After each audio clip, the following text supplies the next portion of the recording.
간절한 눈물의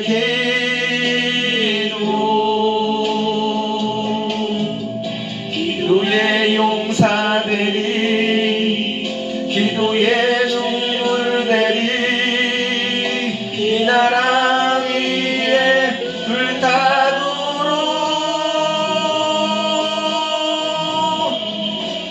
나의 기도가 이 나라 살릴 수 있다면 나는 결코 이 기도를 쉬는 죄를 범치 않으리. 우리 기도로 이 나라 회복할 수 있다네. 뒤로 먹는 낙타무는 간절한 눈물의 기도.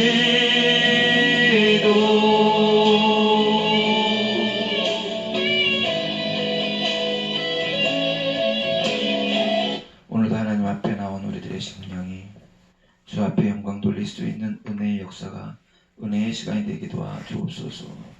예수님의 이름으로 기도드렸습니다. 아멘. 복음서에 보면은 예수님께서 우리에게 전하신 비유를 분류해 보면 약 41개가 있다고 합니다. 저도 일일이 다 뒤져보지는 않았지만 한 41개 정도 된다고 합니다. 비유만큼 알아듣기 쉽고 그 의미를 생생하게 전달해주는 방법도 사실은 없습니다. 그런데 문제는 이 비유를 그냥 그 비유로 알아들어야 되는데 거기에 의미를 부여하고 그리고 거기에 무슨 이상한 것들을 집어넣어서 오히려 우리를 혼란스럽게 만들고 있다라는 것입니다. 이것을 보통 사람들은 알레고리형 말씀이다라고 이야기를 한다는 겁니다. 실제로 수도 없이 많은 세월 속에서, 그러니까 교회사에서 부당하게 비유를 알레고리식으로 사람들에게 이야기해 왔다라는 겁니다. 전혀 그런 의미가 아닌데 그냥 그렇게 해석을 하다 보니까 다 알레고리가 되다 보니까 그것이 그런가? 이렇게 숨어있는 비유가 있었던가? 이런 숨어있는 뜻이 있었던가? 라고 착각하며 우리는 그 비유를 해석하고 그 비유를 생각해 왔다라는 겁니다. 그러니까 대표적인 게 누구냐? 신천지라는 겁니다. 41개나 되는 비유를 우리 이외에는 아무도 해석할 수 없다라고 이야기한다는 겁니다. 그러다 보니까 정말 이상한 이야기들이 되어버리는 겁니다. 비유는 쉽게 설명하게 하기 위한 예화일 뿐입니다. 그런데 거기에 무슨 의미를 부여한다면 정말 이상한 이야기가 될 것입니다. 과거에 구약 말씀에도 다윗이 우리아의 밧세바와 불륜을 저지를 뿐만 아니라 우리아를 죽여버렸죠. 그 감추기 위해서 우리아를 죽였는데 그때 나단 선지자가 나와서 비유를 이야기합니다. 포도밭. 하나는 부자고 가난하고 양과 소가 많고 아무것도 없고. 이 비유를 듣고 이 다윗이 크게 노해서 그를 죽여야 된다고 얘기하자 나단이 얘기하자 당신이야 당신. 비유는 쉽게 그 사람의 모든 것들을 깨닫게 하기 위한 하나의 도구일 뿐인데 그것에 어떤 의미를 부여하고 그것에 어떤 뭐를 집어넣어서 마치 그걸 신비하게 느껴지게끔 만들어 놓은 사람들, 이거를 알레고리형 비유라고 이야기합니다. 바로가 꿈을 꿉니다. 살찐 7소. 그리고 또 꿈을 꿉니다. 마른 7소. 해석을 못하죠. 이것이 바로 알레고리형 의미라고 이야기할 수 있습니다. 근데 그 의미는 누가 해석하느냐? 하나님 이외에는 아무도 해석할 수 없다라는 겁니다. 이것만 신비일 뿐이겠죠. 해석해 주기 전에는 이해할 수 없는 것들, 예수님의 비유 중에서 알레고리식으로 가장 많이 해석한 것이 누가복음 10장에 나온 선한 사마리아 비유입니다. 그런데 이 비유는 뭐예요? 교회사에서 이것을 알레고리식으로 많이 해석했습니다. 선한 사마리아인은 예수다. 강도 만난 사람은 아담이다. 강도는 사단이다. 그냥 그렇게 이해하면 안 된다는 겁니다. 쉽게 설명하면 뭡니까? 예수님이 이 비유를 이야기한 게 뭐예요? 내 이웃이 누구냐? 이 의미 이외엔 아무것도 없는데 거기다가 선한 사마리아인은 누구고 강도는 누구고 그리고 뭐 주인은 누구고 두 데나리오는 무슨 신약과 구약이고 귀에 걸면 귀걸이고 코에 걸면 코걸이식의 해석을 하면 안 된다는 겁니다. 이단들이 교리를 벗어나 교묘하게 자기 주장을 알레고리식으로 살펴주고 사람들을 미혹합니다. 통일교는 창세기의 선악과 삭전이 성적인 은유라고 이야기했어요. 옛날 박태수는 전도가는 스갈에서에 드러나는 감람나무를 자기라고 이야기했습니다. 이단들의 대부분이 자신이 요한계시록을 하나님의 인을 받은 14만 4천인데 자기네뿐이 없다라고 이야기하고 있다는 거예요. 구약받은 이 14만 4천이라는 숫자는 사실 구원받은 신구약 성도들의 그냥 상징적인 의미일 뿐이에요. 그런데 그 14만 4천에 목매어가지고 14만 4천에만 붙잡고 있는 사람들이 많아요. 지금 30억이 넘었는데 14만 4천 갖고 말이 되는 소리를 해야죠. 상징적인 숫자일 뿐입니다.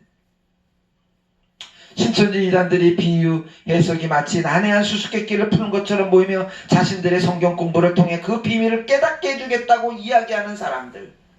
근데 정작 아무것도 모른다는 겁니다. 자기네들도 모른다는 거예요. 예수님은 대부분 쉽게 알아듣기 쉽게 비유의 형태로 이야기했습니다. 예수님의 배우는 비유는요 쉽지 어렵지 않아요. 가끔 예수님조차도 알레고리식으로 해석하는 경우는 종종 있기는 합니다. 오늘 읽은 씨 뿌리는 비유가 사실은 그런 의미예요. 그 당시에 들었던 유대인들은 이 씨 뿌리는 비유가 너무 쉽게 자기한테 다가오고 있는 거예요. 왜냐하면 자기네 농경법을 그대로 이야기했기 때문에 그렇습니다. 그런데 거기에 또 무슨 부여하는 거예요. 누구는 누구고 누구는 누구고 누구는 누구고. 오늘 씨 뿌리는 자의 비유의 주제가 누구냐면 씨 뿌리는 자라는 거예요. 나머지가 아니에요. 그런데 종종 씨 뿌리는 자는 치워버리고 나머지 4가지 씨와 4가지 밭에 대해서만 이야기하고 있다는 겁니다. 그래서 오늘 제목이 씨 뿌리는 자의 비예요. 씨 뿌리는 자는 대해서는 우리가 알려고 하지 않고 알고 싶지도 않고 그것이 중요한 것이 아니라 그 밑에 던져지고 있는 4가지 밭이 중요하다고 이야기합니다. 물론 중요해요. 그것도 다뤄야 됩니다. 그러나 더 중요한 건 뭐예요? 오늘 말씀, 즉 예수님이 이야기하고자 하는 본문의 가장 핵심적인 주제는 누구냐면 씨 뿌리는 자라는 겁니다. 팔레스타인 지역의 파종법은 우리와 다릅니다. 우리는 땅을 다 갈아엎고 뒤집은 다음에 그리고 골을 만들어서 그 안에 씨를 뿌리고 다시 덮어요. 그런데 이스라엘은 그렇게 하지 않는답니다. 저도 그 나라에 가서 파종법을 본 곳은 없어요. 그런데 거기는 그냥 자기의 땅에다가 둥그러운 땅에다가 그냥 주인이 씨를 그냥 뿌려버린답니다.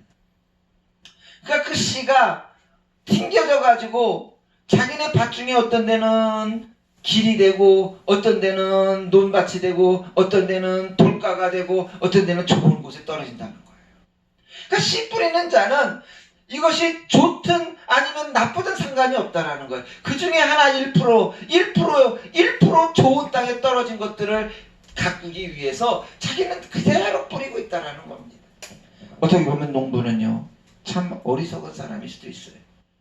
좋은 곳에다 자꾸 뿌려야지. 왜 그럴까?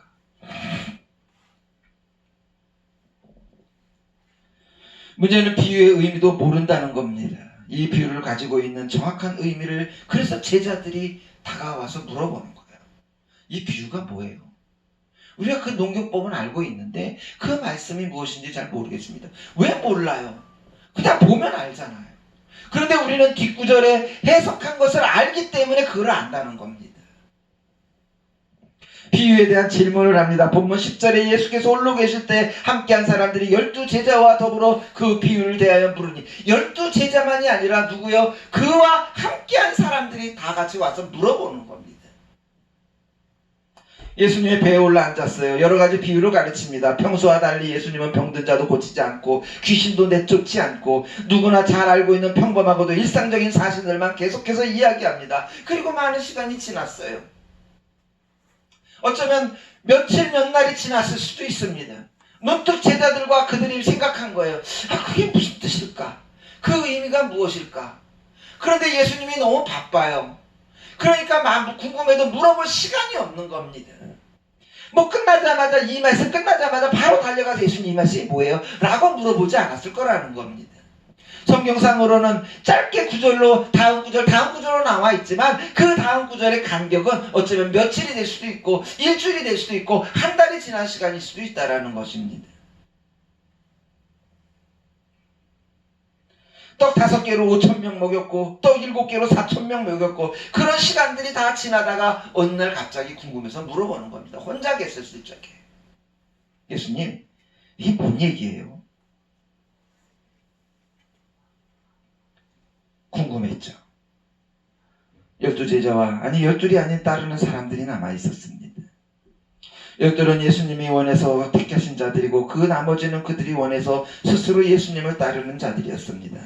그들은 다 같이 예수님의 비유에 대해서 궁금해서 물어봅니다. 그러던 두 가지를 예수님에게 물어봅니다. 같은 내용을 담고 있는 마태복음 13장 10절에 의하면 그들은 예수님께서 예수님에게 비유로 말씀하신 이유를 물었어요. 이유. 왜 이런 걸 비유로 얘기하십니까? 누가복음 8장 9절에 의하면 그들은 비유의 뜻을 또 물어봅니다. 이에 따라 오늘 본문 11절과 12절에서는 예수님이 비유로 말씀하신 이유를 말합니다. 그리고 본문 13절 이하에서 예수님은 여러 땅의 비유를 친히 해석해 줍니다. 우리는 예수님의 말씀에 관심이 없습니다. 오직 빵과 기적에만 관심이 있을 뿐입니다. 그들은 하나님 나라보다 이 나라에 대해서 더 관심이 많습니다. 그러니까 씨 뿌리는 사람에 대해서는 관심이 없는 거예요.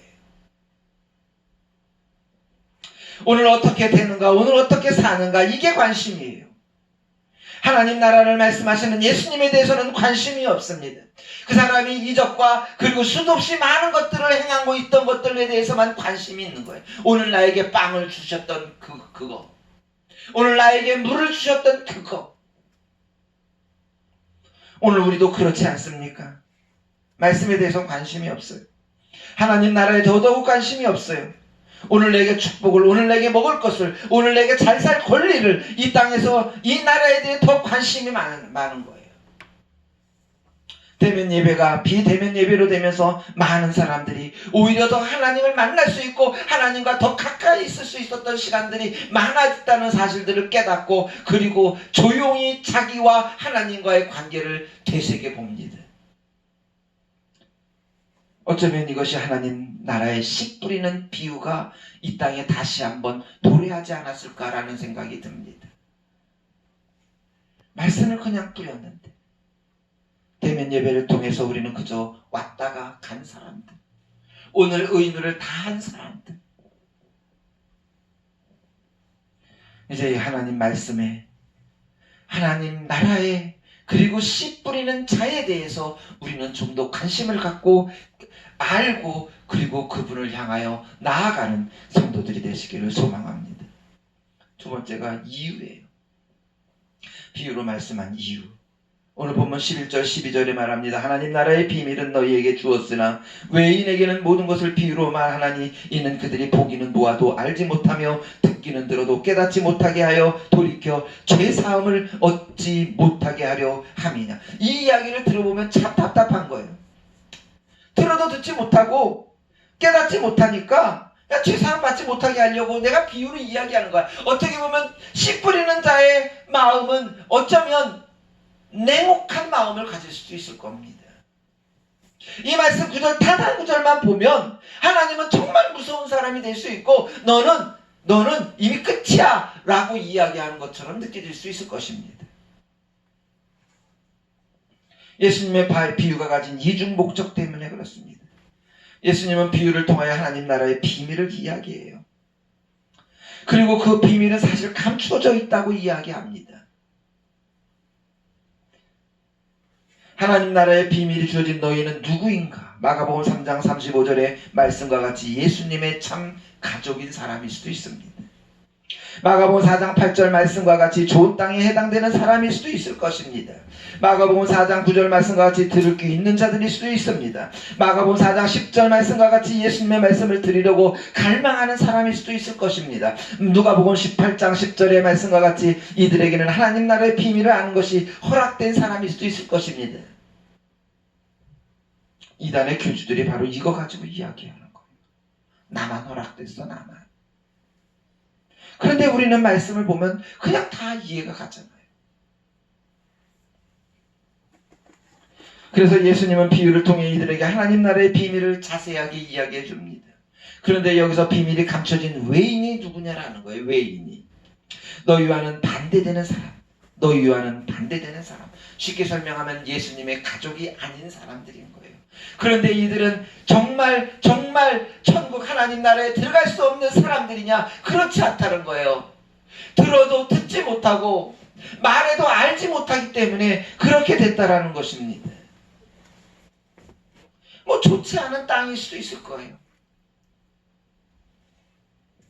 그러나 하나님 나라에 들어오지 못하는 사람들은 누구예요? 구약성경 이사야 6장 9절과 10절에 인용된 말씀, 선지자 이사야 때 유다 백성들이 그들의 불신앙으로 인하여 하나님의 심판을 받을 때 이 백성들이 눈은 있어도 보지 못하고 귀가 있어도 듣지 못하는,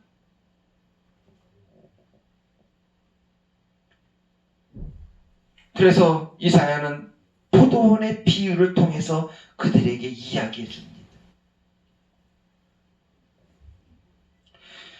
심판의 말씀을 선포하기 위해 하나님은 이사야 선지자를 부르고 그들에게 쉽게 비유로 이야기해 줬어요. 그런데 불행히도 그들은 알지 못해요. 깨닫지 못하는 거예요.